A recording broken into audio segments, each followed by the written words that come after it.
Bonjour à toutes, bonjour à tous. Ravi de vous retrouver sur Assurance TV. Vous êtes très nombreux à vous suivre, merci. Aujourd'hui, nous allons parler des assurances de la vie quotidienne, des innovations qui changent la donne. Nous allons poser la question aux personnalités qui sont présentes sur ce plateau. Nous allons parler de la vie quotidienne des Français, bien sûr, et des services et assurances dont ils ont ou auront besoin. On parlera beaucoup d'innovations, vous allez le voir. Tout d'abord, je remercie de leur présence sur le plateau Arnaud Ozade. Bonjour. Bonjour. Bonjour Arnaud, vous êtes directeur du développement affinitaire de Mutued. Absolument. James Osborne. Bonjour James. Bonjour. Vous êtes le dirigeant CEO d'Advise. Tout à fait. Et puis Stéphane Saval est parmi nous. Bonjour Stéphane. Bonjour Jean-Luc. Vous êtes directeur au sein de l'entreprise OA. OA. Parfait. Alors bien sûr, nous allons parler assurance et services du quotidien des Français. On va faire référence à une enquête menée par la FG2A en janvier 2023 avec le concours d'Odoxa sur la perception. Enquête très intéressante sur la perception des Français dans ce type d'assurance de la vie quotidienne. Une belle majorité de Français ont confiance dans les garanties protection juridique, annulation de voyage séjour, assurance ou garantie panne mécanique automobile, assurance dommages et responsabilité civile, vélo pour trottinette, etc. Et même plus de 3/4 des Français les recommanderaient à leurs amis. Donc ça, c'est plutôt une bonne nouvelle. On va en parler.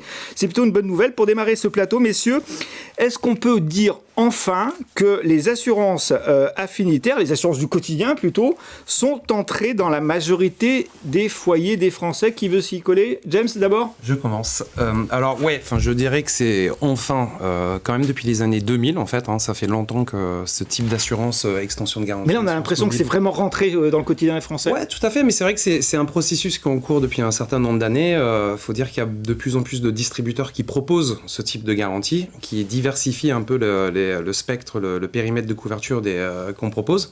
Donc effectivement, ça se diversifie et de fait, il y a de plus en plus de gens qui peuvent être amenés à acheter ou en tout cas à se faire proposer ce type d'assurance. Et puis elles ont confiance, puisque 3/4 les recommanderaient à leurs amis. C'est quand même plutôt un bon chiffre. C'est une étude de janvier 2023 publiée, je crois, en février ou en mars 2023 par la FG2A. Ouais, tout à fait. Stéphane, qu'est-ce que vous en pensez Alors, je trouve ça toujours étonnant quand on annonce ce genre de chiffres. 3/4 des Français qui recommanderaient des offres d'assurance. Ça me paraît toujours un peu important par rapport à ce que je peux voir au quotidien, mais tant mieux. Tout ce qu'on sait, c'est qu'effectivement, ces offres ont une grande progression. Elles ont aussi une grande progression, je dirais, avec la notion de service qu'elles commencent, ou qu'elles ont peut-être certainement toujours commencé à embarquer. Et ces notions de service, je pense qu'elles ont contribué très très très largement, puisque là on va plus parler forcément simplement indemnisation, mais bien d'une prestation, d'un service qui va être mis en œuvre pour soulager le quotidien des Français. Et ces notions de service, au fur et à mesure, ont pris un aspect marketing. Au départ, c'était essentiellement pour maîtriser la charge, internaliser certainement la marge. On l'a eu sur la MRH, on l'a eu sur la santé avec les réseaux de soins. Et là, on s'est aperçu que ces services pouvaient être marketés et que ce marketing pouvait attirer les clients. Donc, le service est aujourd'hui très très lié, encore une fois, au principal. Mais je pense qu'avec toute la digitalisation qui s'est passée et qui s'est accélérée sur ces dernières années, c'est de plus en plus sur la table, sur le quotidien des Français. Donc cette vision commence à infuser. Et effectivement, je suis assez d'accord que ces assurances commencent à faire leur trou et leur place. Simplement, après, on va reparler de service, mais aujourd'hui, le service reste encore uniquement l'accessoire du principal, on va dire. C'est vraiment un des sujets que nous allons évoquer aujourd'hui, les assurances et le périmètre serviciel de l'assurance. Arnaud Ozade, d'ailleurs, notre dernière émission que nous avons fait ensemble parlait des assurances panne mécanique, un nouveau marché à très haut potentiel, on l'avait évoqué à l'époque. Aujourd'hui, nous parlons de l'ensemble des besoins des Français dans leur vie quotidienne, dans leur appartement, dans leur transport, etc. Mutued est très présent sur ces marchés. Quel est son rôle? Quel est le rôle de Mutued et puis ses convictions sur ces marchés de la vie quotidienne? Oui, des convictions on en a. Juste peut-être pour présenter Mutued extrêmement rapidement, un acteur assurance, assistance et services, 100% filiale de Groupama pour poser le décor, qui intervient et crée ses offres et les distribue en B2B2C via de grands prescripteurs sur le marché et par l'intermédiaire et avec le concours de ses courtiers partenaires, uniquement, exclusivement. 150 partenaires courtiers aujourd'hui travaillent avec Mutued. Et globalement, on va atteindre, normalement, on va tutoyer les 500 millions d'euros de chiffre d'affaires à la fin de l'année. Et ce qui veut dire que globalement, on aura triplé notre chiffre d'affaires, on aura doublé notre chiffre d'affaires en 3 ans. Donc c'est vrai qu'on a des convictions pour dynamiser et entretenir un développement commercial de cette nature. La conviction première, c'est qu'on veut être acteur versus porteur.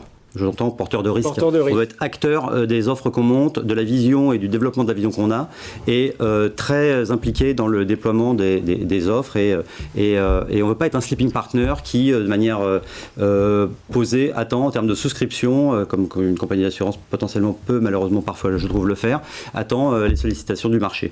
On a des idées et justement on veut les déployer. Donc les idées qu'on a, c'est vrai qu'elles viennent des offres qu'on porte aujourd'hui, les offres historiques du marché qui sont les offres actuelles, et surtout on veut être présent sur les offres de demain, celles qui permettront de développer un fort business et être en corrélation avec les attentes des consommateurs. Vous avez raison de rappeler la panne mécanique, c'est 100% raccord avec ce qu'on veut concrétiser. On s'intéresse au marché de l'auto, par extension à la panne mécanique, on découvre qu'il y a un marché de 40 millions de véhicules en circulation non adressés, parce que la panne mécanique, historiquement, s'est vendue en parallèle de la voiture, neuve ou d'occasion, mais pas une fois qu'elle est en circulation. Il y a 40 millions de véhicules et de consommateurs à aller chercher. Donc effectivement, chez Mutued, on a, avec des courtiers partenaires, effectivement, monté des offres un peu nouvelles pour aller adresser ce marché. Avec des services également, hein, on l'évoquerait tout à l'heure également, Arnaud. James Osborne, vous parlez même, on a préparé cette émission de services lifestyle, en particulier pour votre offre Parachute.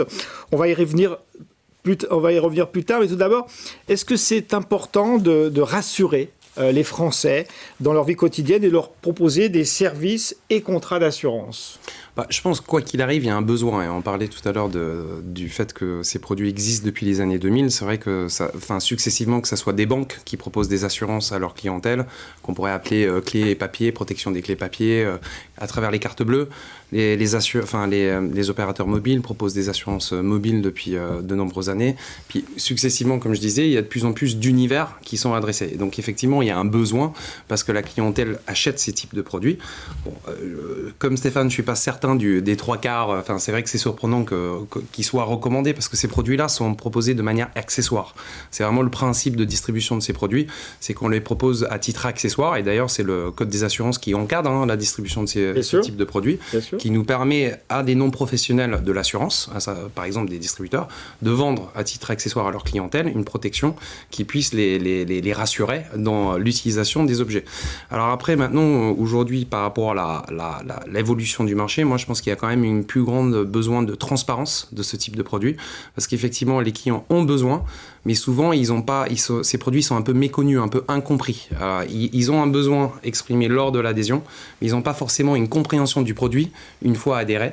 Et donc je pense qu'à travers les différentes directives européennes, etc., qui sont en train de venir encadrer ce marché, finalement, je pense qu'il y a un développement qui va être fulgurant. Et d'ailleurs, on voit plein de nouveaux concepts émerger, des assurances embarquées, entre autres. Mais nous, on fait un pari un peu contraire, c'est de créer un produit tout en un, où on a une offre unique qui a un besoin divers, qui rassure le client, l'assuré, dans son quotidien, quelles que soient ses pratiques et ses besoins, en fait, que ce soit de la panne mécanique ou des pratiques sportives, etc. On va parler de Parachute tout de suite après. Ouais. On va au cœur de ces nouvelles propositions de valeur, en fait, au cœur de l'innovation, messieurs, aujourd'hui. En préparant cette émission, je ne sais plus qui m'a dit... Il n'y a pas que l'indemnisation désormais. L'indemnisation est quasiment en bout de course. Il y a probablement peut-être de moins en moins de risques ou de moins en moins d'aléas. Stéphane Saval, vous dites, je vous cite, « faire disparaître l'assurance dans un ensemble de services et que le service doit commencer dès la souscription au service ». C'est une révolution ? Alors, je ne sais pas si c'est une révolution, c'est plutôt une évolution naturelle. Pourquoi ? Parce qu'aujourd'hui, Déjà, comme le disait James tout à l'heure, faire comprendre un produit n'est pas forcément facile. Aujourd'hui, les assurances dites affinitaires, c'est un accessoire. Donc là, avec notre nouvelle proposition, on a un petit peu renversé la table et en fait, on a fait disparaître les services disparaître l'assurance au profit des services.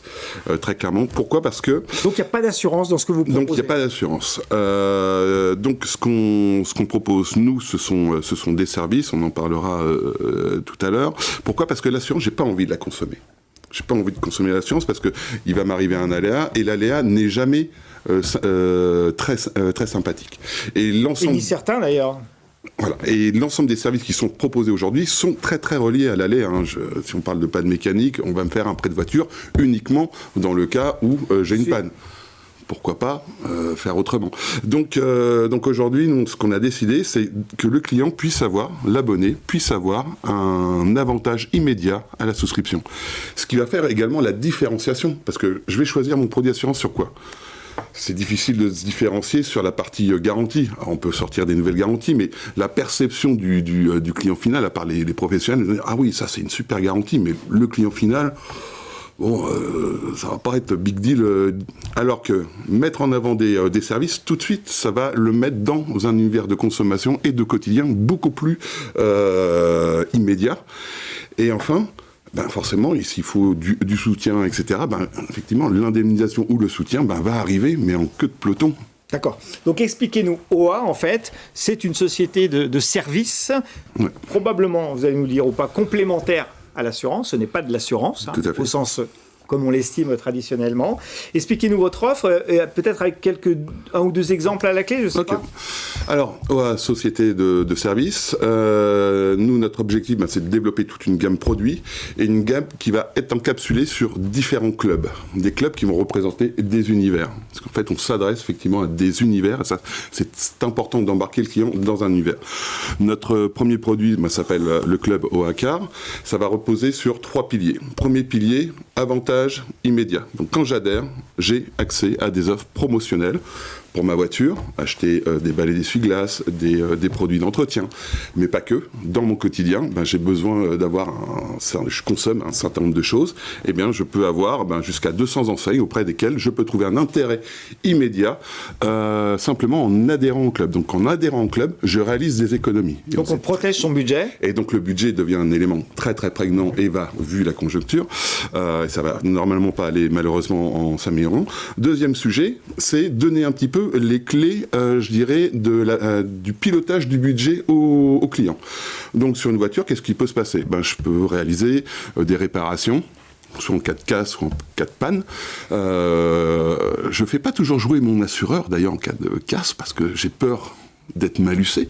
Donc il y a plein de gens donc si c'est pas garanti, donc je connais pas forcément bien mon contrat d'assurance. Donc là qu'est-ce qu'on va faire ? Là on va faire de l'analyse de devis et on s'est appuyé sur des experts parce que on assemble, je ne suis pas porteur opérationnellement de l'offre, donc on assemble ces offres avec des experts. Et là, nous avons un centre d'expertise qui va dire au client, est-ce que monsieur le client, tu payes le juste prix ou pas ?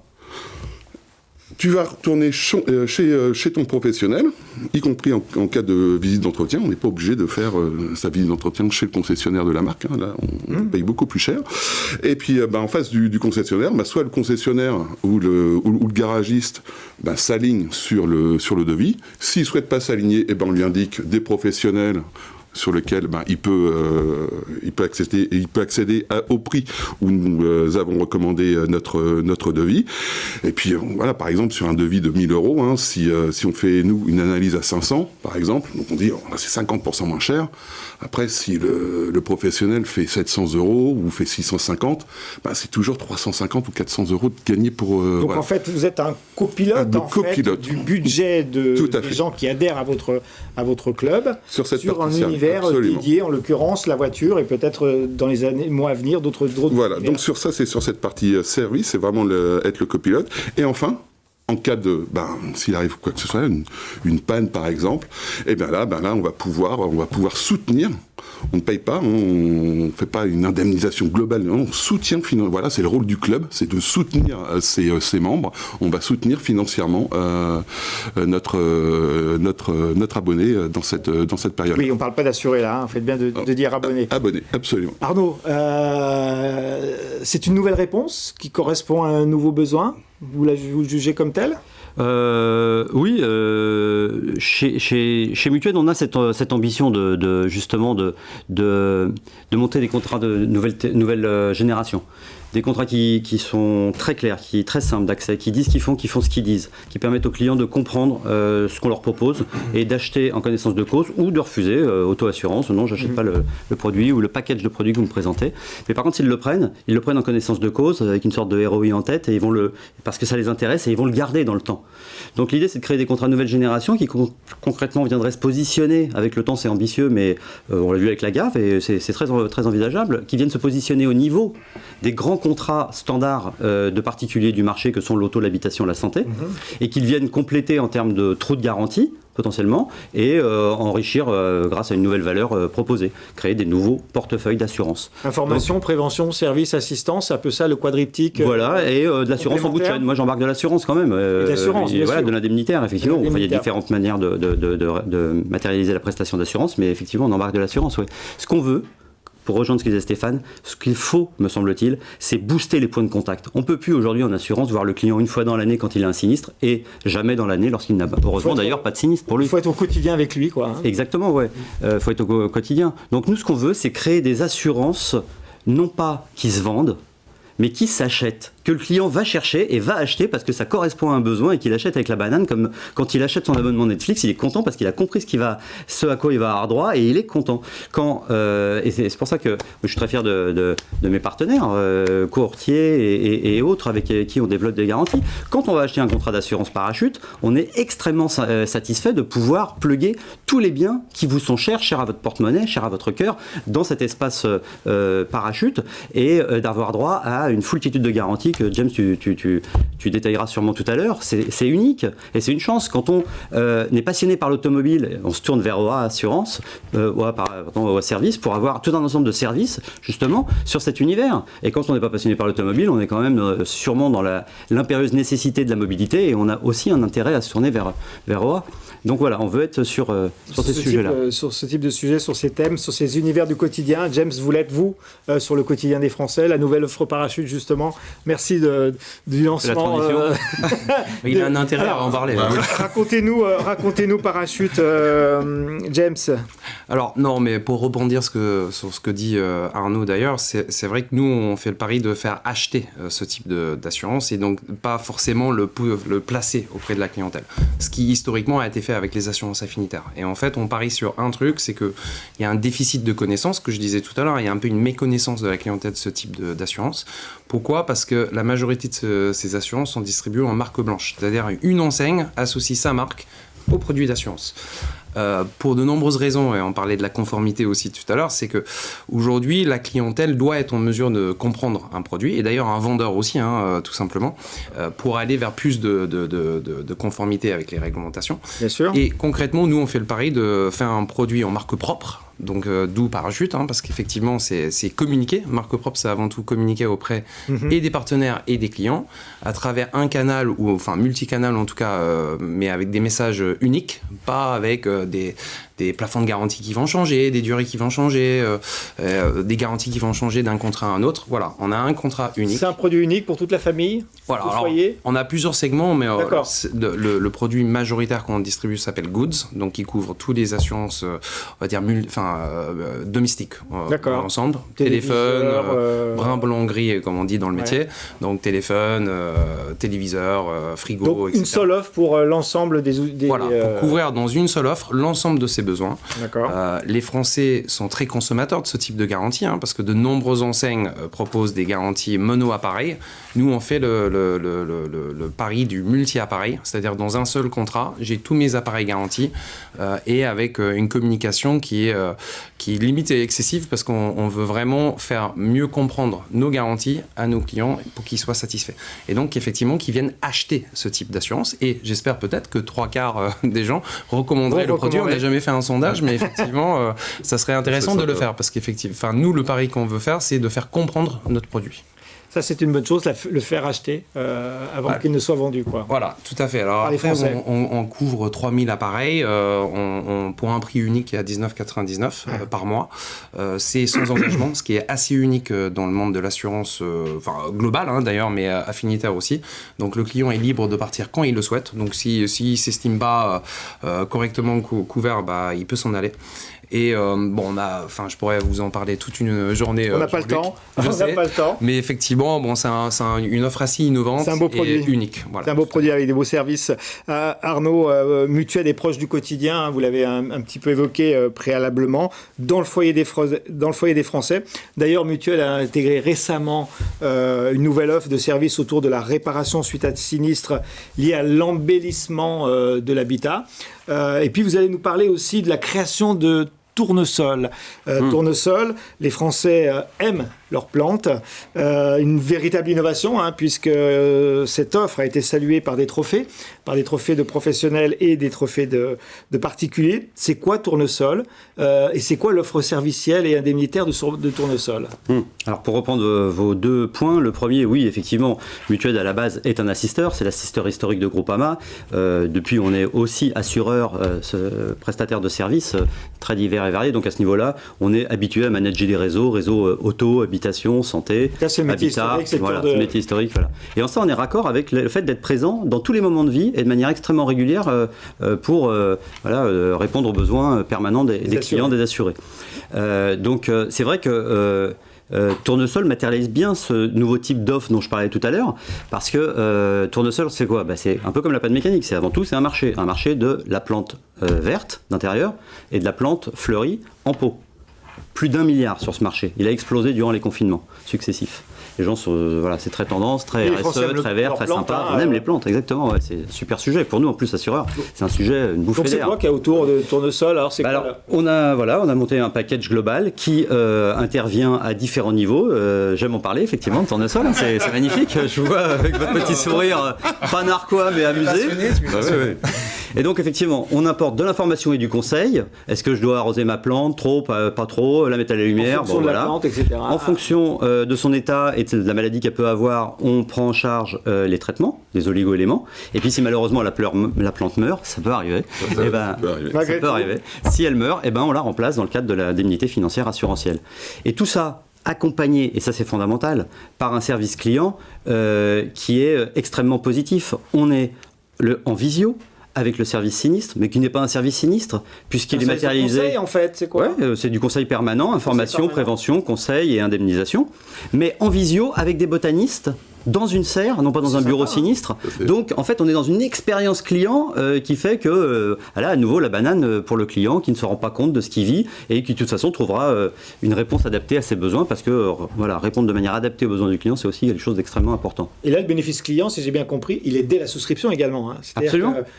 Information, je viens d'acheter une plante. Ça va tout à l'heure. C'est-à-dire qu'on n'attend pas d'avoir un sinistre. Non, la relation avec le quotidien du Français, c'est dès la souscription pour des conseils, de l'accompagnement, de la prévention et éventuellement si problème, indemnisation. C'est valable pour tout le monde. On est spécialiste de la plante, on a envie d'en connaître plus. On est très nul comme moi, on n'a pas du tout les pouces verts, on a envie d'avoir le basique. Donc effectivement, c'est important d'avoir un spectre large.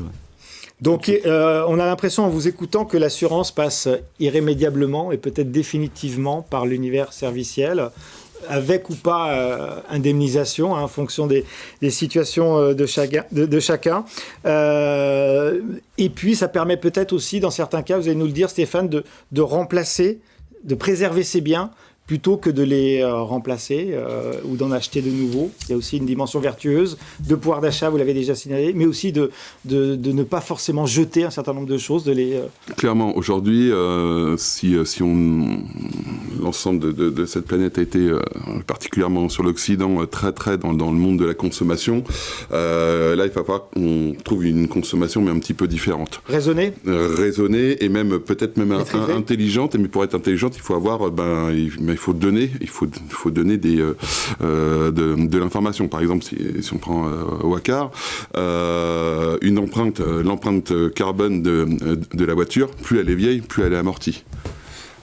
Pour le budget, aujourd'hui, acheter de nouvelles voitures, c'est plus cher, du fait de l'électrique, etc.